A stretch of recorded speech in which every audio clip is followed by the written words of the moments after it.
Hey everyone, इस video में हम करेंगे क्लास 9 का मूवमेंट का chapter 8 a house is not a home के question answer. So let's start. Question first, what does the author notice one Sunday afternoon?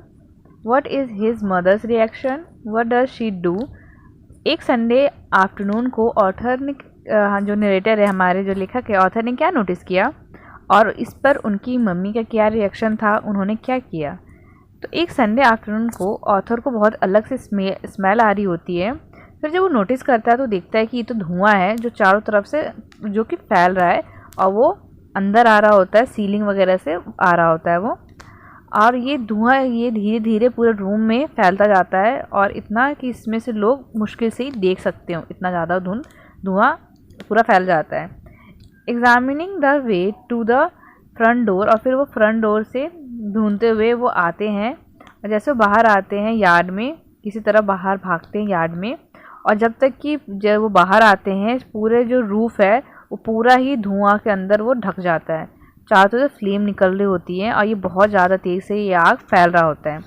फिर जो ऑथर है वो जल्दी से भाग के जाते हैं अपने पड़ोस में ताकि वो कॉल कर सके फायर डिपार्टमेंट को।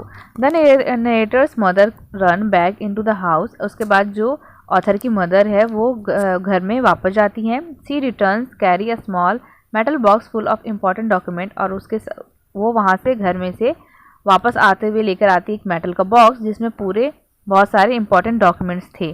She drop the case on the lawn and she run back into the house to collect the pictures and letters of her dead husband। उसके बाद वो जो बॉक्स है उसको लॉन में वो छोड़ देती हैं। फिर दोबारा से भाग के जाती है घर में और वहाँ से वो पिक्चर्स और बहुत सारे लेटर्स लेकर आती है अपने डेड हस्बैंड के।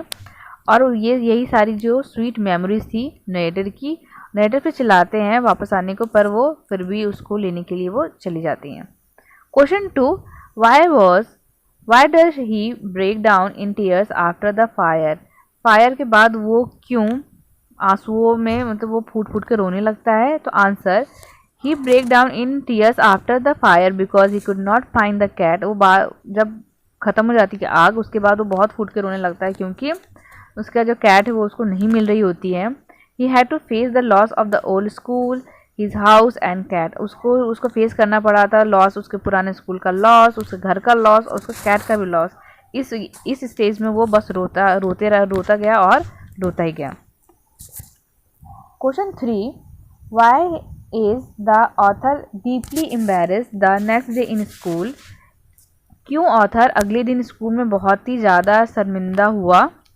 Which word show his fear and insecurity? किस वर्ड ने उसकी फेयर, उसका डर और इनसिक्योरिटी को शो किया? Answer, the author was full of remorse and as he was left with nothing, he did not have proper dress and study material, he had no backpack। Author बहुत ज़्यादा ही दुखी था और बहुत फ्रस्ट्रेट भी था क्योंकि उसके पास कुछ नहीं बचा था और वो ना ही उसके पास ड्रेस था ढंग का, ना ही उसके पास स्टडी मटेरियल बचा था, ना उसका बैकपैक था, कुछ नहीं था। ये सारी फीलिंग बहुत ही इनसिक्योरिटी की उसकी फीलिंग थी। He was shock deeply and seem frustrated. वो बहुत ही शॉक था, फ्रस्ट्रेटेड था। उसके जो वर्ड थे वो क्या थे? Was I design to be an outcast as a Greek all my life. क्या मैं इसी तरह बहिष्कार किया जाऊंगा? क्योंकि वो बहुत ज़्यादा फ्रस्ट्रेट था अपने लॉस को लेकर और वो कहता वो बस मरना चाहता था। I just want to curl up and die. ये जो वर्ड्स थे ये रिवील करते हैं उसके डर और इनसिक्योरिटी को। Question 4, the cat and the author was very fond of each other. How has his been shown in the story? Where was the cat after the fire? Who brings it back and how? तो cat और author दोनों एक दूसरे को बहुत शौकीन थे, एक दूसरे को बहुत पसंद करते थे। और ये स्टोरी में किस्सा दिखाया गया है कैट जो कि फायर के बाद कहाँ चली गई थी और कौन उसको वापस लेकर आता है और कैसे। तो आंसर है जो कैट और ऑथर बहुत एक दूसरे को बहुत शौकीन थे और वो ये स्टोरी में देखा गया है कि किस तरह जो ऑथर है वो रोता है और रोता जाता है। After the fire the cat had run away a mile away. After fire के बाद जो कैट है वो बहुत दूर चली जाती है और जो एक वुमन उसको देखती है, एक औरत उसको देखती है।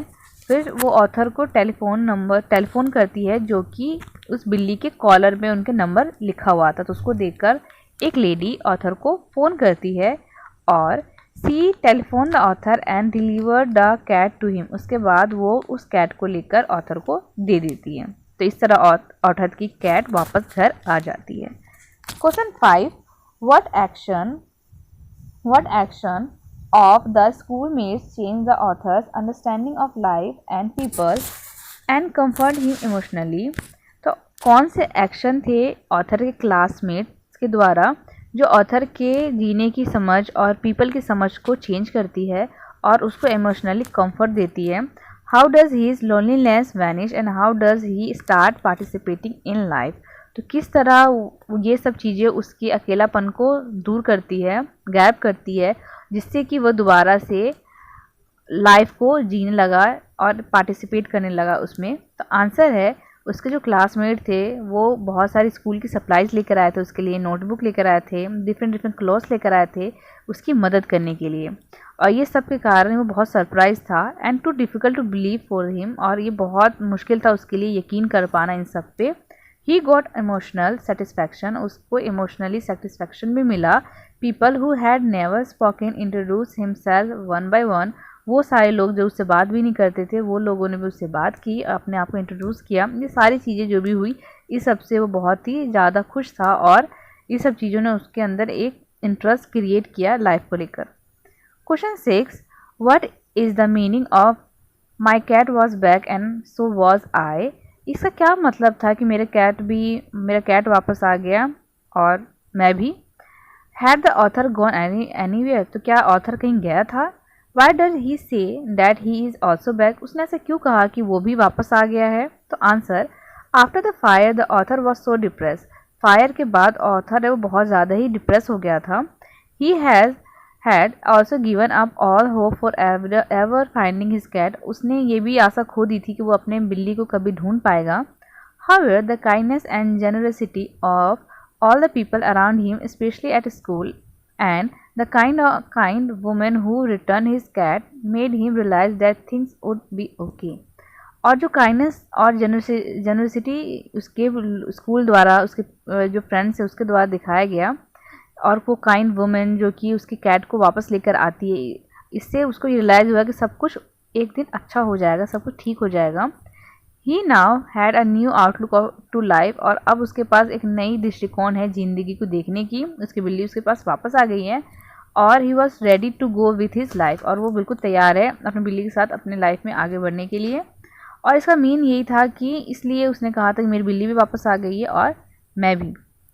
The author had not gone anywhere but felt gratitude for his life, author कहीं भी नहीं गया था बल्कि अब वो बहुत ही ग्रेटिट्यूड फील कर रहा है अपने लाइफ को लेकर, बहुत ही वो अच्छा फील कर रहा है कि जो भी उसके पास है उसके लिए वो बहुत ही हैप्पी है। When he looked at his house being rebuilt, he felt that the same things was happening with his life। और जब उसने देखा कि उसका घर भी दोबारा से बन रहा है तो अब वो खुश है और अब उसको लग रहा है कि हाँ सब कुछ दोबारा से वैसा ही होता जा रहा है जैसे उसके लाइफ में पहले था। उसने नए फ्रेंड्स बनाए और उसकी बिल्ली भी उसकी वापस आ गई। ये सब चीज़ों ने उसको अपने लाइफ की तरफ वापस भेजा। तो यहाँ पे हमारे ये क्वेश्चन आंसर फिनिश होते हैं। इसके वर्ड मीनिंग लिंक आपको डिस्क्रिप्शन और आई बटन पे मिल जाएगा। Please like, share and subscribe my channel. Thanks for watching, bye.